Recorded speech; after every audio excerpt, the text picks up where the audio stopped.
దర్శన విషయంలో పొరపాటు ఎందుకు జరుగుతుంది తెలుసా? చాలామంది అంటారు దేవుడు మాట్లాడారు అన్నయ్య సేమ్ అదే మాట్లాడాడు అని. మరి ఏం చేయాలో పోయి డెసిషన్ తీసుకొని చూస్తే పప్పులో కాలేసి పడతారు. ఎట్లా పడ్డారు? Your eyes will see what your heart loves to see. నీ హృదయానికి ఏది ఇష్టమైతే, నీ హృదయంలో ఏది నిన్నుంటే నీ కన్ను అదే చూస్తుంది.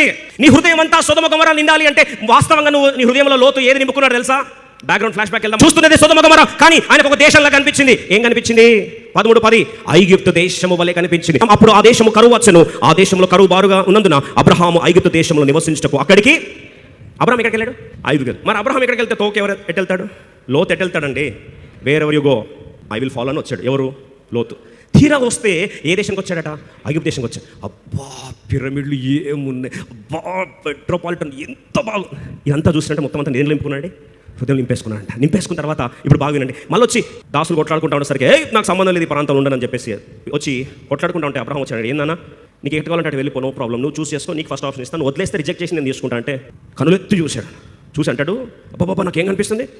యెహోవా తోటలా కనిపిస్తుంది, నీరు పారు తోటలా కనిపిస్తుంది, ఐగుప్తులా కనిపిస్తుంది. కరెక్టే. ఈరోజు నువ్వు విజన్లో ప్రొవిజన్ చూడట్లేదంటే ప్రాబ్లం ఏంటంటే నీ హృదయం అంతా కూడా దేంతో నింపుకున్నావో నీ కళ్ళు కూడా దాన్నే చూస్తాయి. మీరు ఒక దాని గురించి మాట్లాడండి, ఒక దాని గురించి ఆలోచించండి, ఒక దాని గురించి డీప్గా డిస్కస్ చేయండి. మీరు బయటకు చూస్తే మీకు అవే కనిపిస్తాయి. See that is a perceptive bias because your eyes will see what heart wants to see. నీ మనసులో ఒక దాని గురించి ఆలోచించు, నీ కళ్ళ ముందు అన్నీ కూడా అవే కనిపిస్తాయి.